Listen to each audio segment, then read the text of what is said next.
92.9. Somos la clave. El secreto del éxito es vivir la vida. Baterías Hankook, mucho más. Presentan Combinación Clave. Muchos hablan. Otros critican. Pero en realidad, ¿quién te escucha? Te entregamos toda la información, la opinión y el debate sobre los temas que a ti te interesan. Combinación Clave, junto a Fernando Paulsen. Somos opinión. Somos la clave. ¿Cómo están? Bienvenidos a Combinación Clave. Este día viernes tenemos ya nuestra primera entrevistada. Ella es la ministra de la Mujer y la Equidad de Género, Isabel Pla. Ministra, ¿cómo está usted? Muy buenos días, Fernando. ¿Cómo estás tú? Y un saludo a todos los amigos y amigas que nos están escuchando.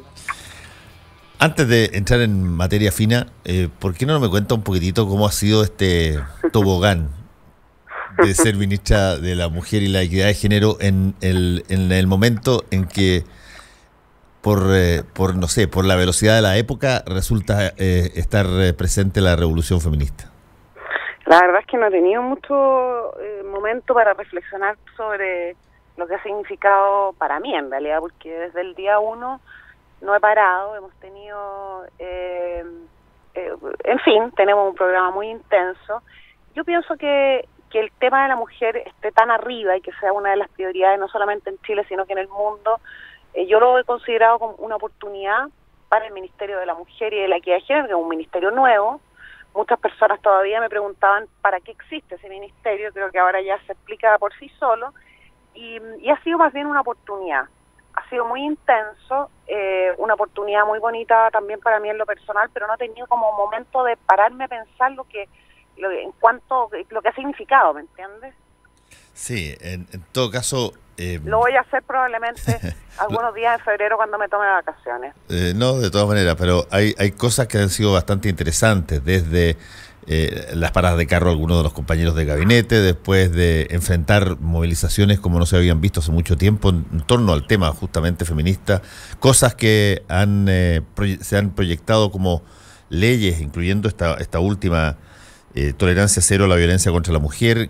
Son cosas que eventualmente dejan una huella que no existía, pues.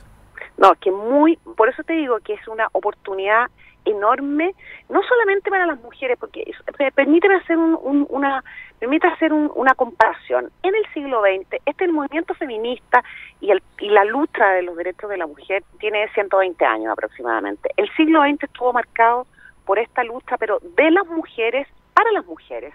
Y en el siglo XXI hay un elemento que es muy importante y que tal vez marca un elemento de evolución de la humanidad, que es también esta misma lucha, pero muy incorporado en los hombres.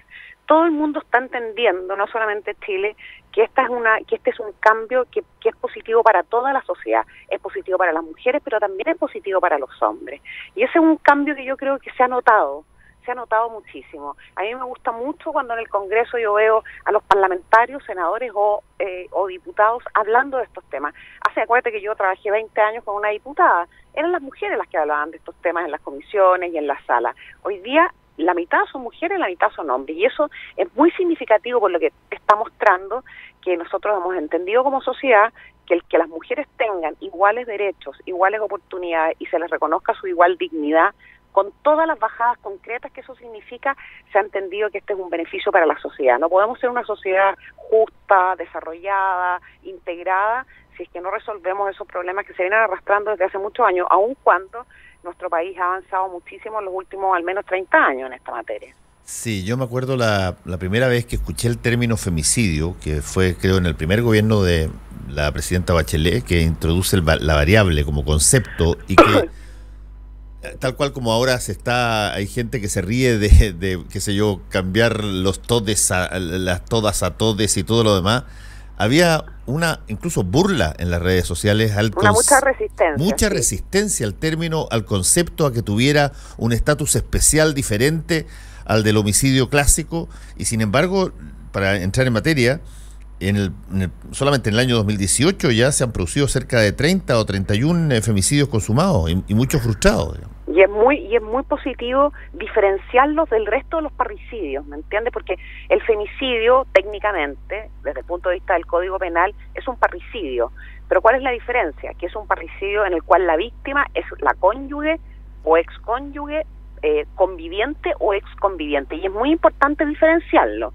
Sí, está ya, todo lo que tenga que ver con modificaciones penales siempre tiene una enorme resistencia, pero permíteme, Fernando, decirte que a mí me sorprendió muchísimo varias críticas ayer a la campaña. La campaña nos parece que ha sido acogida en todo caso mayoritariamente de manera muy positiva y muy compartida, pero sin embargo algunas críticas que estuve leyendo por ahí tenían que ver que por qué el gobierno de Chile o el Estado de Chile impulsa campañas para prevenir y para decir tolerancia cero a la violencia contra la mujer y no lo hace para decir lo mismo por la violencia contra los hombres. Y a mí eso también me está mostrando que todavía hay un sector de nuestra sociedad minoritario que no comprende cuál es el problema de fondo, que no entiende cuál es el origen de la violencia contra las mujeres y que incluso muchas veces le parece también a ese mismo sector que podría ser incluso justificada o tolerada. Entonces todavía nosotros no hemos alcanzado en Chile un consenso universal, ¿me entiendes? Total respecto de estos temas. Por eso es importante debatirlos, conversarlos, no a peñascasos, como hemos dicho nosotros, sino que dialogando, conversando, pero también cuando uno ve la porfía contumaz de un mundo que todavía se resiste a comprender, también como que te irrita, ¿me entiendes? Sí, ahora, ministra, ahí hay un montón de cosas que me parece muy, muy interesante lo que planteó en esta última parte, porque hay muchas cosas que todavía se consideran parte, aunque sea a la distancia, se consideran parte de lo que no es tan grave, ya no se considera normal quizás, pero tampoco se considera grave. Eso parte desde los chistes, la referencia, las expresiones, los cantos, las segregaciones naturales que se producen, qué sé yo, en los colegios o en situaciones donde hay hombres y mujeres. Y en el caso del femicidio, en el caso de la violencia contra la mujer, incluso hay personas que consideran que no es tan grave si que, no sé, una persona que es mucho más, tiene mucha más fuerza o tiene mucha más dominación sobre otra en términos físicos, no sé, sube la voz, alega, le tira piropos especiales, todo ese tipo de cosas todavía se considera muy normal. La ley de la vida, la ley de la selva, dicen, ¿no? Exactamente. Todavía hay mucha gente que justifica como normal eso, incluyendo el presidente de la República en caso de sus chistes. Bueno, mira, lo que nosotros nos propusimos con esta campaña, había muchas maneras. Esta es la campaña que hace todos los años nuestro país en esta materia, en todo caso, se viene haciendo desde hace muchos años. Había muchas formas de abordar este tema, pero este año nos parecía muy importante, a propósito de todo lo que ha ocurrido, a propósito del debate, a propósito del enorme impulso que han alcanzado estos temas en el mundo y en Chile, nos parecía importante también, primero decir muy claramente, con fuerza y con claridad, tolerancia cero. Tolerancia cero significa consenso total. Terminemos con la justificación y con tolerar ciertas cosas. Y segundo, y ahí entro entonces en lo que tú estás planteando, visibilizar ciertas conductas que están hoy día como naturalizadas y que nuestra sociedad no comprende que también son una expresión de violencia y son el inicio muchas veces también de lo que luego en una relación de pareja se convierte ya, y lo explica tan bien y lo dice tan bien Catherine Medel ayer cuando presenta la campaña.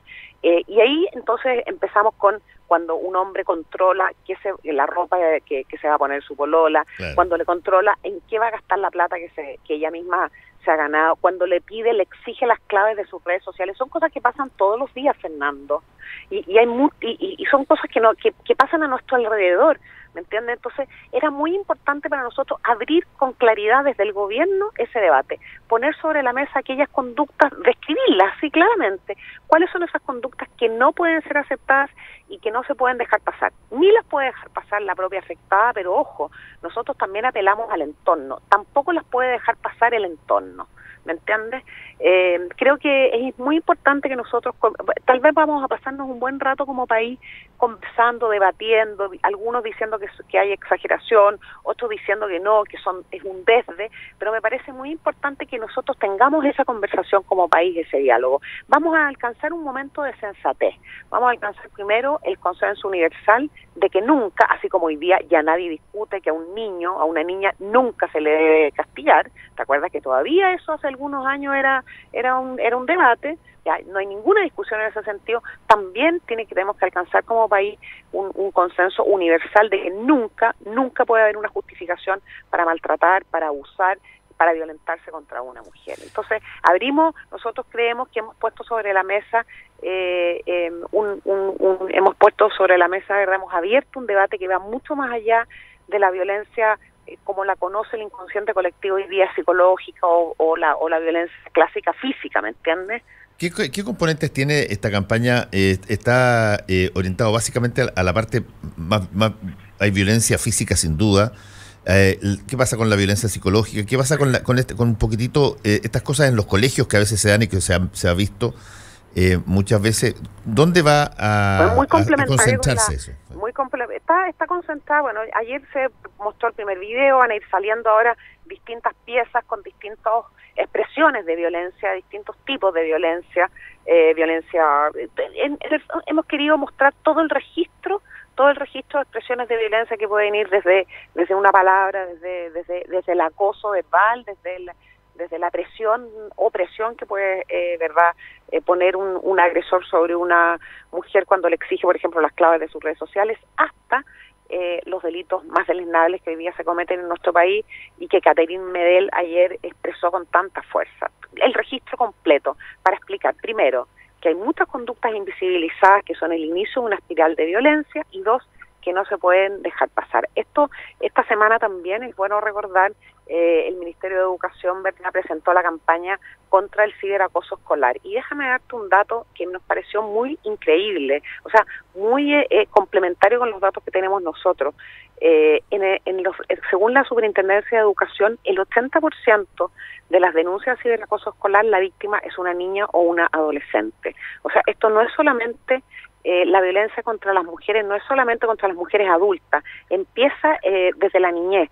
Y también en los datos de la Fiscalía, cuando nosotros analizamos las denuncias invocando la ley de violencia intrafamiliar con víctimas niños y víctimas niñas, y el número de niñas es significativamente superior al de los niños. Y es bien importante tener siempre presente eso. Estamos conversando con la ministra de la Mujer y la Equidad de Género, Isabel Pla. Ministra, ha salido una serie de reportajes, vi un reportaje en términos particulares sobre la historia de esta niñita que se suicidó, que estaba en un colegio particular, el Nido de Águila. Sí.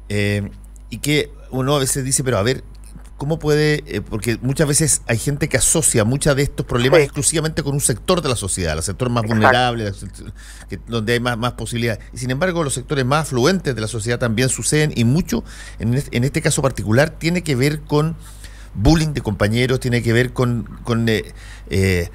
usar a una persona de blanco para descargar una serie de burlas e injustificadas ataques como esos terminan trágicamente. Mira, la violencia es transversal y todos los datos que nosotros manejamos desde siempre, ¿verdad?, nos muestran que no hay distinciones de ese tipo en las expresiones de violencia. En el caso del acoso escolar, del ciberacoso escolar, de la violencia entre los adolescentes, que vendría siendo el caso al que tú te refieres, tiene ciertas particularidades, tiene algunas cosas que son muy particulares de ese segmento de la población, digamos, de esa edad, en fin, pero la violencia es transversal, y los números de denuncia, cuando tú los miras, son más o menos parecidos en la zona oriente, en la zona poniente, no hay diferencia. Si es que miramos la región metropolitana, y en donde tú puedes mirar con más, ¿verdad?, facilidad eso. Ahora, lo que sí hay una diferencia bien importante en el caso de las mujeres, de las adultas, es que, ¿cuál es la diferencia? Y por eso es tan importante la autonomía económica, Fernando.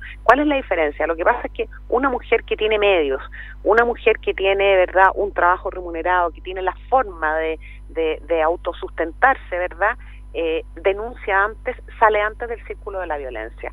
En cambio, una mujer, piensa tú que en el quintil más vulnerable de nuestro país, solo el 30% de las mujeres tiene un trabajo remunerado, participa laboralmente. En cambio, en el quintil más rico, casi el 70% de las mujeres tienen un trabajo remunerado. ¿Te das cuenta de la diferencia? Sí. Entonces, esa mujer es una mujer autónoma, una mujer que, si es víctima de violencia, va a salir mucho antes de ese círculo, ¿verdad?, que una mujer que depende económicamente de su agresor. Ese es uno de los principales problemas, y por eso uno de los grupos vulnerables de Compromiso País, con el que estamos trabajando y que lidera el ministro Alfredo Moreno, que es el grupo 2, que le llamamos el grupo el que estamos trabajando con Esperanza Cueto, y que atiende a mujeres víctimas de violencia sin ingresos propios.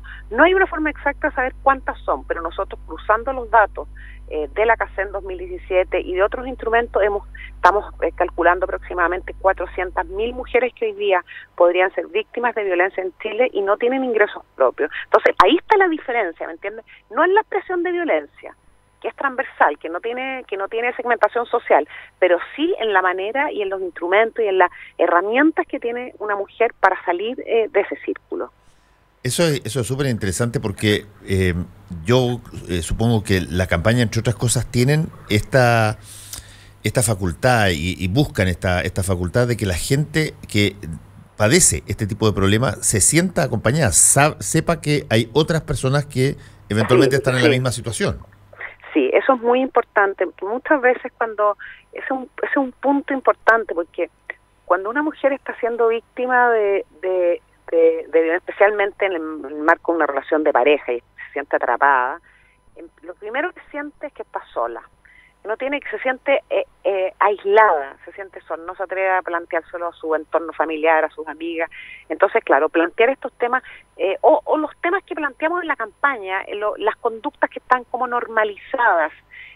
También muchas mujeres que a lo mejor lo están sintiendo hoy día, que el pololo le dice qué ropa se tiene que poner, que el pololo le está, ¿verdad?, prohibiendo tener ciertas amistades, dice, esto me están diciendo que es violencia, esto me está pasando a mí ese tiempo, a mí me incomoda, yo no sabía que era una conducta que no debía aceptarse. Exactamente, ese es también, nosotros creemos, la función de las campañas públicas, y es muy, por supuesto que las campañas públicas son una parte del trabajo que nosotros hacemos, pero son muy importantes, muy importante. Esto mira, este es un delito tan difícil, tan complejo. No es lo mismo asaltar un banco que la violencia contra una mujer, ¿me comprende? Y es difícil porque las variables no tienen que ver solamente con la acción de un gobierno, la acción del Estado, de la justicia, sino que tienen que ver sobre todo con el entorno, con los componentes culturales, con la familia. Y es muy importante también que la familia se involucre, que los amigos se involucren. Yo creo que nosotros muchas veces hemos mirado el techo cuando hemos sospechado que hay una persona cerca nuestro que está siendo víctima de una situación difícil. Estamos conversando con la ministra de la Mujer y la Equidad de Género.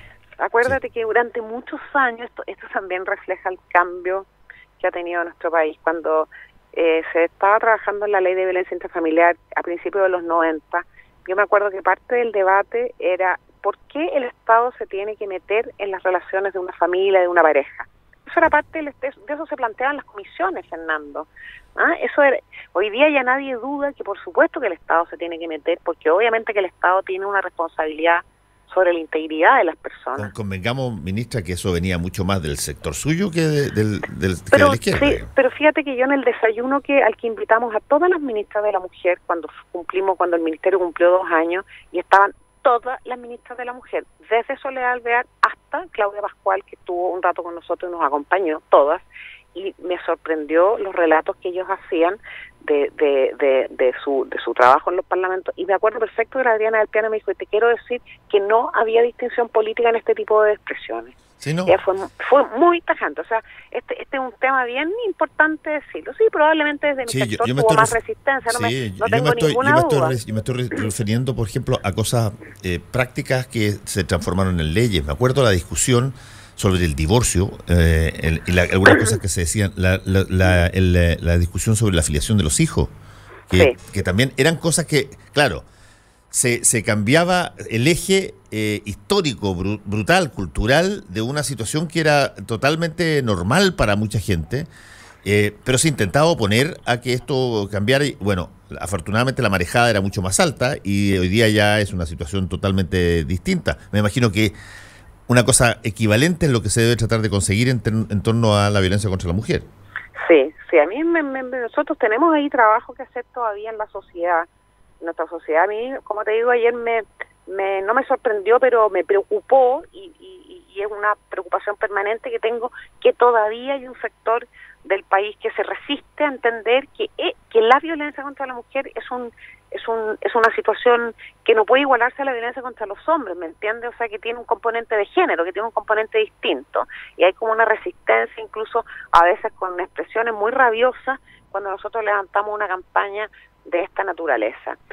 Todavía nos queda un poco, pero en todo caso también hay que mirar el vaso medio lleno, y es bueno mirar para atrás y ver de qué manera, cómo hemos ido cambiando como país, cómo nos hemos ido sensibilizando, mejorando nuestras leyes, cómo hemos ido comprendiendo que si queremos ser una sociedad moderna, justa, en donde las personas nos sintamos protegidas y acogidas, también tenemos que cambiar en la forma en la que nos relacionamos. Y en eso yo creo sinceramente que los jóvenes, la nueva generación, también nos está dando una lección muy importante, porque los jóvenes, los menores de 35 años, de 30 años, tienen otro estándar de convivencia, Fernando. O sea, ellos tienen un desde que es infinitamente superior al desde de mi generación.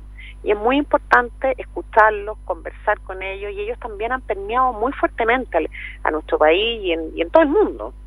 Sí, ministra, en el caso particular de la educación básica, escolar, ¿hay algo que se haga desde muy chiquitito para que las situaciones entre el hombre y la mujer se perciban como iguales, como parte de lo mismo? Porque estas cosas, convengámoslo y digámoslo directamente, en el porcentaje altísimo pueden partir incluso de la casa, de cómo uno ve que trata al padre a la madre, de cómo uno ve que esa situación se refleja en la intimidad del hogar donde no hay nadie mirando, y por lo tanto las cosas son dichas de una manera distinta y se replican posteriormente en el colegio desde muy temprana edad, porque uno siempre asume que estas campañas son para personas adultas o para personas jóvenes. Pero ¿qué pasa con la mirada más, yo diría, primigenia, que tiene que ver con el comienzo? Desde hace ya varios años que se han incorporado en los contenidos desde prekinder, hay varios programas incluso desde prekinder, la prevención y los elementos de equidad de género. Sin embargo, es todavía insuficiente, y por eso este año se creó una mesa con especialistas que encabeza, y es bien importante quien la encabeza, la subsecretaria de Educación Parvularia, justamente, que es la mesa por una educación con equidad de género, para revisar justamente los currículum, los contenidos desde la educación preescolar, y por eso lo encabeza ella. Entonces, sí, hay programas, hay contenidos, hay una sensibilización, hay contenidos también en la carrera docente, pero es insuficiente. Y por eso en las próximas semanas entiendo que termina esa mesa, la integra también la subsecretaria de la Mujer y de la Equidad de Género, Carolina Cuevas, y han revisado, ¿verdad?, han hecho un trabajo muy importante, muy profundo, y probablemente van a entregar conclusiones en las próximas semanas. Es muy importante lo que tú estás planteando. En todo caso, nosotros bien llama mucho la atención, y es muy importante entender que cuando uno habla con los niños de 8, 9 años, niñas, niños, para ellos hay cosas que no pueden comprender que sucedan de grande. La prueba de eso es, por ejemplo, el video que circuló en el mes de marzo, que era un video danés, donde los niños tenían que completar botellas con pelotas de colores, ¿te acuerdas? Sí, claro. Y los niños y las niñas le pagaban distintamente, ¿no? Le entregaban más dulces a los niños que a las niñas. Sí. Y ese video, ¿verdad?, a mí me lo mandó mi sobrina, que tenía en ese entonces 12 años. Y a mí me sorprendió muchísimo, porque, ¿me entiendes? O sea, para ellos estas cosas son increíbles, pero lo que pasa es que después los niños entran a la universidad o a un instituto profesional y se incorporan a la cultura plena, ¿me entiendes? Y probablemente se van, ¿verdad?, ampliando las brechas que cuando son niños prácticamente no se notan. Así que es muy importante que tengan también en su base educativa y formativa este tema, sin duda. Ministra, finalmente hay un punto que cada vez que surge este tema es también tomado como base para muchas de los comienzos de lo que puede terminar en violencia, que son las diferencias. Es decir, tú estás en un estatus y yo estoy en otro. Una de esas, y probablemente la más importante de todas, es esta lógica de que por igual pega no hay igual paga. Sí. Y que es un poco la lógica de los niños esto en el spot danés. Las niñitas decían, ¿por qué me das a mí más dulces si yo hice lo mismo que hizo Juanito? ¿Ah? Y desde ese punto de vista, eso es mucho más difícil de erradicar, que una campaña de actitud, digamos, nomás. Sí, pero no es imposible, mira. La brecha salarial en Chile, que está más o menos en torno al 30%, 29,5% en la última encuesta del INE, entre hombres y mujeres, tiene dos grandes componentes. Uno, tiene un componente cultural. Efectivamente, hay una menor valoración del trabajo de las mujeres. Y eso es un poco más difícil de modificar. Las grandes empresas con más cultura organizacional, por así decirlo, están trabajando en ese tema, que se dan cuenta, ¿verdad?, que hay un punto que tienen que superar, de lo contrario ellos también pierden reputación. Y hay un componente también más concreto y objetivo que nosotros pensamos que con la reforma a la sala cuna va a contribuir a cambiar, que es que hoy día con la contratación de una mujer tiene un mayor costo en nuestro país.